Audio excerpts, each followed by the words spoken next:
बिस्मिल्लाहिर्रहमानिर्रहीम। अस्सलाम वालेकुम। आपका दोस्त सलमान हैदर। दुआ है परवरदिगार से कि उसने आपको और आपके अहले खाना को अपनी हिफ्ज़ व अमान में रखा हुआ। 23 दिसंबर की इमरान खान की दी गई तारीख, इसमें पंजाब और केपी के असम्बली तहलील होनी है। उसके बाद कल का परवेज़ इलाही साहब का वो इंटरव्यू, जिसके आफ्टर शॉक्स इस वक्त बहुत ज़्यादा महसूस किए जा रहे हैं। ये आफ्टर शॉक्स पीटीआई महसूस नहीं कर रही, ये आफ्टर शॉक इमरान खान महसूस नहीं कर रहे, ये आफ्टर शॉक्स महसूस कर रही है पीडीएम, पीपल्स पार्टी, नून लीग, मौलाना फजलुर रहमान के। इस आफ्टर शॉक्स के कुछ दर्ज बन जाए ऐसे कि किसी तरह पीडीएम की हुकूमत बन जाए, किसी तरह ये असम्बलियाँ टूटने से बच जाएं। इसलिए हर किस्म की ऑप्शन पर गौर हो रहा है। एक तो एक अहम तरीन इजलास इस वक्त भी है, लेकिन कल के इजलास के साथ वो बहुत नत्ती है कि कल जो फैसले किए गए शहबाज शरीफ और आसिफ अली जरदारी मुलाकात में, कल जो मुशावरत हुई शहबाज शरीफ और चौधरी शुजात की मुलाकात के अंदर, आज उसको लेते हुए अहम तरीन चीज़ें काफ़ी बरम है जिसको बचाने की कोशिश, दरअसल बरम ही है जिसको बचाने की कोशिश की जा रही है। कोई रास्ता निकल जाए, असम्बलियाँ तहलील होने से बचा ली जाए, इकॉनमी की सूरत हाल इतनी बदतरीन हो जाएगी असम्बलियाँ तहलील होने के बाद, अगर इन्होंने डिले किया और ये सब कुछ किया तो ये मज़ीद एक्सपोज हो जाएंगे। पल्ले इनकी किसी किस्म की कोई चीज़ है नहीं। तो जो तय हुआ था, इसलिए आज मुस्लिम लीग नून की एक स्पेशल ज़बरदस्त किस्म की मीटिंग बुलाई गई है, जिस पर नवाज़ शरीफ साहब लंदन से वीडियो लिंक के ज़रिए होंगे। मरियम नवाज़ भी इस वक्त वीडियो लिंक के ज़रिए हैं और रास्ते निकालने की कोशिश की जा रही है। इत्तेहादिया की ऑप्शंस पर गौर किया जा रहा है कि नफ़ा और नुकसान किस तरीके से है, कौन कौन सी चीज़ें जिनको इन्वॉल्व किया जा सकता है। जो खुद कहते थे कि इदारों को न्यूट्रल रहना चाहिए और इदारों की इन्वॉल्वमेंट माजी में रही है, वो किस तरीके से इदारों को इन्वॉल्व करना चाह रहे हैं। लाइक इस तरह की जो चीज़ें हैं। दूसरी तरफ जहांगीर तरीन साहब की मदद मांगी गई है। जी हाँ, और पहले भी इनके जहाज़ इस्तेमाल होते रहे, पहले भी इनकी बहुत सी एक्टिविटीज़ थी। इवन तहरीक अदम एतमाद जो थी मरकज़ के लिए, उसमें भी जहांगीर तरीन फैक्टर बहुत ज़्यादा इन्वॉल्व था। उसके बाद पंजाब में उस्मान बुज़दार के हवाले से वो बहुत ज़्यादा अहम था और काफ़ी एक्टिव नज़र आए। उनके मैसेंजर हैं, वो पैगाम लेके गए हैं या पैगाम लेके जा रहे हैं। ओन चौधरी साहब वज़ीर-ए-आज़म के स्पेशल मुशीर भी हैं। ओन चौधरी वही जो 24 घंटे इमरान खान साहब के साथ रहते थे। उनकी शहबाज शरीफ से मुलाकात हुई। खबरें मीडिया को यह दी गई कि वो जहांगीर तरीन का कोई पैगाम लेके शहबाज शरीफ साहब के पास आए हैं। जोड़ तोड़ के लिए मशहूर हैं और अब ये तोड़ेंगे पीटीआई के लोग, कोशिश करेंगे पीटीआई के लोग तोड़ेंगे। अगर ये पीटीआई के लोग तोड़ने की कोशिश करते हैं, इसका मतलब है कि इन्होंने एक तगड़ी ऑप्शन रखी हुई है तहरीक अदम एतमाद की। एब्सेंट कर देंगे ना, पीटीआई के लोग उनके खिलाफ वोट नहीं देंगे, क्योंकि फरार वोट देंगे तो डीसीड हो जाएंगे। तो ऐसा होगा कि उनको उस दिन छुट्टी करा दी जाए। कुछ इस तरीके से इस ऑप्शन के ऊपर भी बहुत गौर हो रहा है। तभी ओन चौधरी बहुत ज़्यादा एक्टिव हुए, जहांगीर तरीन बहुत ज़्यादा एक्टिव हुए, यानी तहरीक अदम एतमाद की राह हमवार करने की कोशिश है।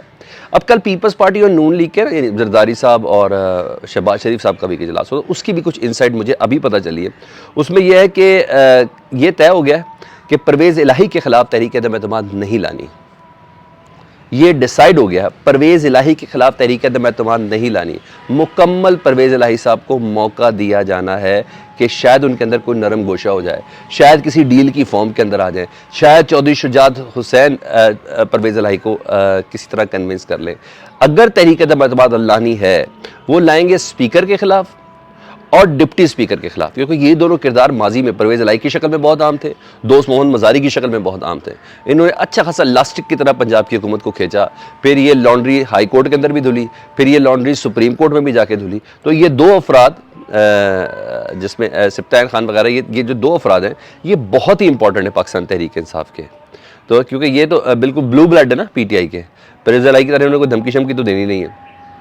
तो ये बड़ा अहम चीज़ है, क्योंकि स्पीकर और डिप्टी स्पीकर का उधर मौजूदगी में ये कुछ भी कर सकते हैं ना। स्पीकर और डिप्टी स्पीकर के पास इतनी पावर और इतनी ताकत मौजूद है। इसलिए परवेज़ इलाही आज वज़ीर आला की मसरत के ऊपर बैठे। तो उन्होंने कहा परवेज़ इलाही के खिलाफ अदम एतमाद अभी नहीं लाना और डील बनाने की कोशिश की जा रही। चौधरी शुजात ने कहा था मैं बात करूँगा, उन्होंने कहा फैसला कोई नहीं है, मैं बात ज़रूर करूँगा आपकी इन सारी बातों पर। और किरदार जो है डिप्टी स्पीकर और स्पीकर, इसको ज़रा थोड़ा सा कमज़ोर करने के लिए इनके खिलाफ तहरीक अदम एतमाद लाई जाएगी। ये कल पीपल्स पार्टी, आसिफ अली जरदारी और शहबाज शरीफ के दरमियान डिसाइड हो गया है। उधर हुकूमत जो है वो डेफिनेटली, पता है आपको, हालात साजगार नहीं है, हर तरीके से इलेक्शनों से भागना चाहती है, बल्कि हर किस्म के इलेक्शनों से भागना चाहती है। आपने अभी सिंध के देख लिए थे, अच्छा, फिर आपने सिंध के शहरी इलाके कराची हैदराबाद के देख लिए, 5 बार उसकी डेट एक्सटेंड कर दी गई। कभी नक्सेमन कर दिया गया, कभी दहशतगर्दी कर दिया गया, कभी सैलाब कर दिया गया, कभी सिक्योरिटी कर दिया गया, कभी पुलिस की नॉन अवेलेबिलिटी कर दिया गया, कभी हल्का बंदी कर दिया गया। यानी हर तरीके से उन्होंने कहा कि भाई एक्सपोज ना हो जाएं, बेड़ा गर्क हो जाएगा अगर पाकिस्तान तहरीक इंसाफ जीत गई। तो उन्होंने डिले करके अब अगले महीने की डेट है, देखिए वहाँ इस वक्त क्या होता है, क्या उसके अलावा भी कुछ करते हैं। लेकिन इस दौरान ना मैंने बताया कि भाग रहे हैं, एक्सपोज होने से बच रहे हैं। इस्लामाबाद में बल्दियाती इंतखाबात तारीख है जनवरी की। अच्छा जी, और नून लीग को तो मैंने आपको 2 दिन पहले खबर दी थी कि 17 यूनियन काउंसिल में अपना कैंडिडेट खड़ा करने के लिए मेंबर नहीं है उनके पास।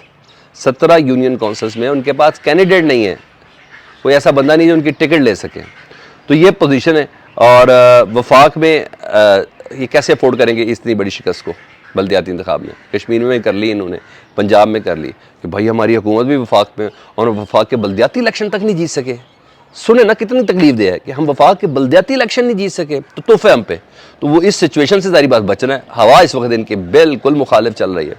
तो इस्लामाबाद की लोकल बॉडीज इलेक्शन जो है जनवरी के अंदर, उसको डिले करने के लिए इन्होंने कोशिशों का आगाज़ कर दिया। इलेक्शन कमीशन को बाकायदा तौर पर ख़त लिख दिया है और यूनियन काउंसिल की तादाद बढ़ाई जाए इस्लामाबाद में। अच्छा जी, ठीक है, पूरा प्रोसेस होगा और हल्कियाँ बंदियाँ होंगी, मतलब देर करनी है। इलेक्शन कमीशन फैक्टर इन्वॉल्व होगा, यानी ये सारे प्रोसेस को बनाने में तो 4-6 महीने तो और लगेंगे, 2 महीने, 4 महीने, 6 महीने लगेंगे। तो डिलेट एक्शंस है कि कहीं अवाम के सामने हम लोग एक्सपोज ना हो जाए, बाकी पूरे पाकिस्तान के सामने ना हो जाए, सिर्फ ये देरी करना चाह रहे हैं। अब आओ एक और चीज़ ही, दूसरी कार्रवाइयाँ भी बड़ी मज़ेदार डल रही हैं। वक्त कम है, मुकाबला सख्त है, चीज़ें बदलनी है, अपनी राह के लिए हमवार करनी है, इतनी सी सिर्फ बात है। आसिफ अली जरदारी साहब का जो केस सुन रहे थे ना, बड़ी कार्रवाई बताने लगा मैं आपको। नैब की अदालत का, शाहिद खकान अब्बासी का जो केस सुन रहे थे LNG का, नैब की अदालत का, फरियाल तालपुर आसिफ जरदारी की जो बहन है उनका जो केस सुन रहे थे, उस जज का ही तबादला कर दिया आज। जी हाँ, नैब के स्पेशल जज का तबादला कर दिया है। आज़म खान इन जज का नाम था और इनको अब ट्रांसफ़र करके स्पेशल जज सेंट्रल तैनात कर दिया गया, यानी सेशन कोर्ट के अंदर इनको तैनात कर दिया है। अच्छा, नैब से तो डील हो सकती है, अरे नैब ये सारी चीज़ें NRO2 दे रहा, बना के दे रहा, थोड़े अरसे के अंदर इन सबकी माफ़ी दिलानी है। जज ईमानदार भी तो हो सकते हैं ना, तो ऐसे ईमानदार जज का क्या करना है, उसकी ट्रांसफ़र कर देनी चाहिए ना। फिल्मों में तो ऐसे ही देखते हैं हम लोग, और ये फिल्म ही है पाकिस्तान में इस वक्त जो चल रही पिछले 8 महीने से। तो इस फिल्म में जज का ही ट्रांसफ़र कर दिया गया है, यानी ना नोमन तेल होगा ना राधा ना जाएगी। अब जो दूसरे जज साहब हैं, अच्छा जी, मुझे सिर्फ इतना बता दें, क्या पता वो ईमानदार हो, मैं नहीं जानता इन सब चीज़ों को, लेकिन सिर्फ सोचें आप, जिस बंदे ने 2-3 साल केस सुना हो, आसिफ अली जरदारी का हो, शाहिद खकान अब्बासी का हो, फरियाल तालपुर का हो, पूरे केस को सुना हो, वो ज़्यादा जानता है उस केस को और उसके कल्प्रिट्स को कि नया जज ज़्यादा जानेगा। ऑफ कोर्स जिसने इतना अरसे इस केसेस को सुना वो ज़्यादा जानेगा। जब वो ज़्यादा जानेगा तो इसका मतलब है कोई स्क्रिप्ट है जिस पर अमल हो रहा है, और बहुत तेज़ी से अमल हो रहा है उस स्क्रिप्ट के ऊपर। माफिया दिलानी है बस जल्दी से, और फिर नैब से लिख भी लेने के दोबारा हम किसी और अदालत में नहीं जाएंगे, हम हाई कोर्ट में नहीं जाएंगे इसको चैलेंज करने के लिए, हम सुप्रीम कोर्ट में नहीं जाएंगे। हर केस में नैब लिख के दे रही है कि हमने नहीं जाना आगे अब, यानी ख़त्म ज़िंदगी भर के लिए जो मर्जी कानून साजी कर दें, केस दोबारा नहीं खोल सकते। नैब ने लिख के दे दिया था। जिनके केसेस ख़त्म है वो पाकिस्तान भी आ रहे हैं ज़बरदस्त तरीके से माशाल्लाह, और नवाज शरीफ साहब की भी वापसी पूरी हो चुकी है, बस सिर्फ ऐलान बाकी है। तो इस तरीके से वह दूसरी तरफ भी कार्रवाई बड़ी स्पीड से डल रही है। अच्छा, मैंने एक ज़रा जवाब देना था, अगर मैं ना बताता तो बुरी बात, क्योंकि मैं परवेज़ इलाही साहब पे भी 2 वीडियो कर चुका हूँ। उस्मान बुज़दार साहब की ना काफ़ी तजलील की थी कल परवेज़ इलाही साहब ने, बड़ा ह्यूमिलेट किया था। इसे कमी टाइप के बंदे के लिए बात नहीं कर रहे उनको, उन्होंने मेरे हिसाब से तो अखलाक से गिरी हुई बातें उनसे मुतल्लिक की थी, उनको उनकी औकात याद दिलाई थी, उनको एहसान फरामोश कहा था और बेशर्म भी कहा था, और याद रखा था इसके बाप को तो मैं लाया था, इसने मेरे साथ एहसान फरामोशी की। अच्छा, उस्मान बुज़दार साहब ने साबित किया कि वो बड़े ज़रफ़ के मुज़ाहरा किया उन्होंने गुफ्तगू की, सिर्फ एक जुमला बोला कि जी परवेज़ इलाही साहब ने आपके मुतालिक इतना कुछ कहा है। यार मेरे ख्याल से इससे बड़ा तगड़ा जवाब कोई नहीं होगा।